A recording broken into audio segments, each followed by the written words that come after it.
Iran के विदेश मंत्री अब्बास अरागची ने बड़ा बयान दिया है। अरागची ने कहा कि हॉर्मुज केवल दुश्मनों के लिए बंद है। जो देश जंग का हिस्सा नहीं है वो परमिशन लेकर हॉर्मुज को पार कर सकते हैं।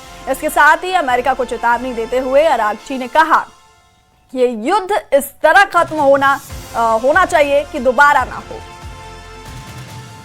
तो हॉर्मुज स्ट्रेट को लेकर ईरान के विदेश मंत्री अब्बास अरागची का ये बड़ा बयान सामने आया है। उन्होंने कहा कि हॉर्मुज दुश्मनों के लिए बंद है पर दूसरे देशों के लिए जहाजों को गुजरने की परमिशन है, की इजाजत है। अरागची ने कहा कि हॉर्मुज केवल दुश्मनों के लिए बंद है और जो देश जंग का हिस्सा नहीं है वो परमिशन लेकर हॉर्मुज को पार कर सकते हैं। इसके साथ ही अमेरिका को उन्होंने चेतावनी दी कि ये युद्ध इस तरह खत्म होना चाहिए कि दोबारा ना हो।